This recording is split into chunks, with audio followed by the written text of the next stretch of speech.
You're watching Medical News Network, your trusted source for the latest in medical news and information. I'm Mike Wittgenstein, and thanks for joining us. On today's show, we take a special look at the latest phenomenon in medical and dental procedures, healing lasers. How do they work? What can they do?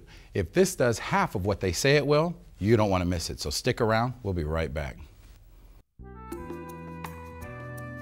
Welcome to an educational and comprehensive discussion with today's top medical experts. Your trusted source for the latest in medical news and information.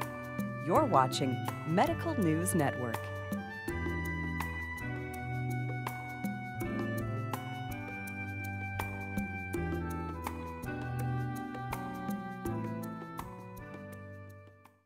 Welcome back. We're very pleased to have in studio Dr. Joe Goth. Dr. Goth is a board-certified oral and maxillofacial surgeon with practices in Pittsburgh, Pennsylvania and Naples, Florida, and has been kind enough to come in today and discuss healing lasers with us. Dr. Goth, welcome to the show. Thank you. Okay, the laser, the healing laser. Now we know lasers can remove hair, they do all kinds of things.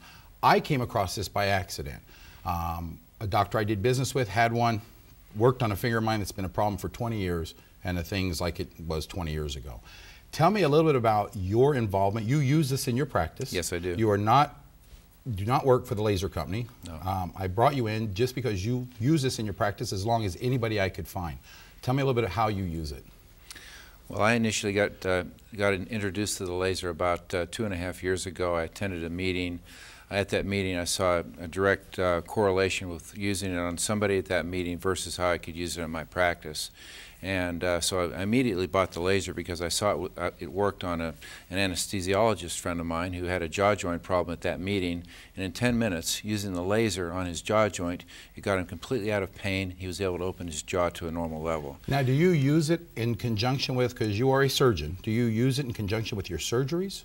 Absolutely. I use it in conjunction with about everything I do in my practice. You know, for instance, I'll use it before surgery, I'll use it during surgery, after surgery to enhance healing. I'll use it on people who may not require surgery or as a non-surgical treatment, for instance, for temporomandibular joint problems or for muscle facial pain dysfunction. I might use it for somebody who has oral ulcers in their mouths that are very painful, and a simple use in 10 minutes will get them completely out of pain and almost heal the lesions as soon as possible. All right, well then let's take a minute, and I know you brought some clips, but let's take a minute and kind of explain, because when I first saw this, you've been using it almost 2 years? A little over 2 years? Yes, absolutely. I interviewed doctors and dentists all over the country, and I, until recently, had never even knew about this. So take a moment, because it does seem like, I hate to say it, but it seems like snake oil when people start telling you how it works. You're like, come on. Take a minute and tell us how it does work, and then we'll watch your clip. Well, it's very simple.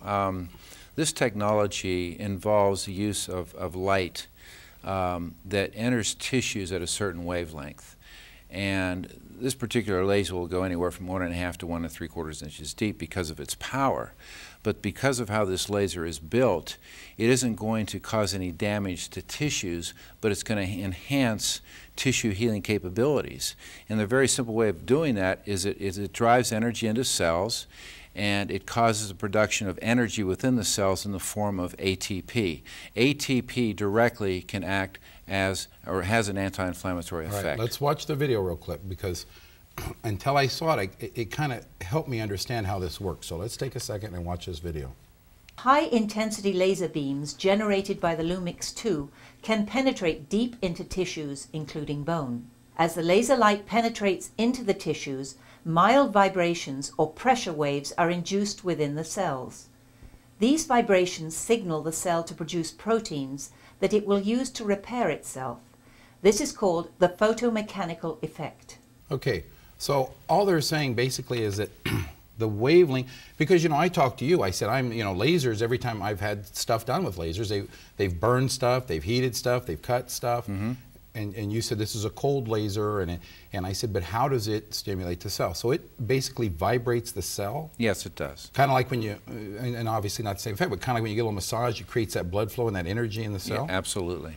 And then because of that, damaged cells that were worked on, begin to heal quicker? Absolutely. Cells heal quicker, and actually you get cellular replication of normal cells with this.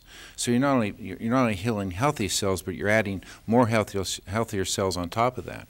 So the question is, now you mentioned ATP. Yes. And ATP is part of a cell. Yes. That basically creates the food for the cell. ATP is formed from little organelles within the cells called mitochondria. These are the energy-producing organelles within cells. And this laser is geared to hit the mitochondria, and then once it does that, the mitochondria will actually basically make this ATP, which is energy, which acts as an anti-inflammatory effect. Okay, now I know you brought a little clip of that too. Let's take a real quick look at it.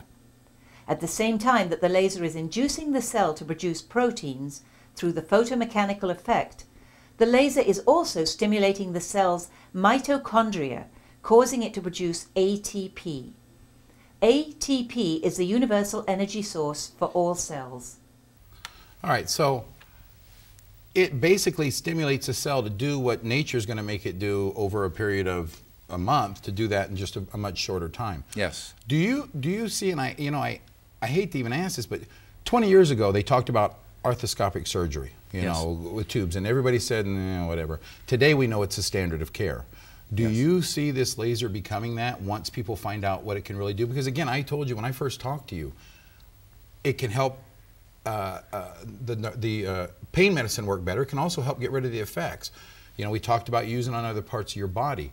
Do you think as people know about this that it will become the standard of care? Do you think it's not now because everybody just doesn't know, or the technology's so new? Well, I'm surprised that it isn't the standard of care right now. When I first purchased this laser 2 years ago and I saw what it did immediately, I basically would say to patients, in the next 3 to 5 years from 2 years ago, that this was going to represent the standard of care in the treatment of any type of painful syndrome in the human body. Now, 2 years later, where are we today? Well, we're still trying to promote this laser and making sure people are aware about it. But I would say in 3 to 4 to 5 years from now, it should represent the standard of care. It's the most non-invasive way of treating pain and other conditions that's out there today, and there's absolutely no risk or complications attached to it. So there is no danger, and this is, again, you know, I said to you, my fear was, you know, you hear lasers, you know, obviously hair removal. I told you about the eyes. They do surgeries with them. They burn things off with them. This laser does not get hot. It does not. And you made a comment, and I said we weren't going to talk about Yes. it because it would scare everybody. Right. But you said that if regular lasers had the power of this, they could do some terrible damage to you. But this one doesn't do that because it cycles real fast. What causes it to be? Well, it's a pulse wave laser, so it's going to cycle, and because it cycles, there's periods of time where it's not going to be doing any damage. And so basically what you could do is you could point this at the skin. I could point this at your shoulder for 24 hours, and you're not going to see any damage at all to the skin. Now, there's a law of diminishing returns in using this laser on the cells. The cells are only going to have so much time to produce energy, and once that energy is produced, then the cells are going to produce it anymore, but still firing at that cell is not going to injure the cell. So if I put this on my leg where there's no problem, I just held it there for, and the treatment with this is 2 minutes, you said, 3 minutes? Well, it depends on the condition, anywhere from a couple of minutes to maybe 10 to 15 minutes. Okay, so if I just were to put this on my leg Yes. and let it go, no damage. No damage. I wouldn't notice anything. No. Unless I had a spot. You even told me it can help with acne. You might have a little pressure spot from just pressing the laser on there. It's a little But it's not circle, going to but hurt it goes the cells. away. It goes All away. right, we've got to immediately. take a quick break. When we come back, I interviewed a couple other doctors. I'm going to show their clips, and I want to find out what kind of result differences, what kind of healing time differences you're seeing with this laser. You're watching Medical News Network. We're in studio with Dr. Goth talking about healing lasers. We'll be right back.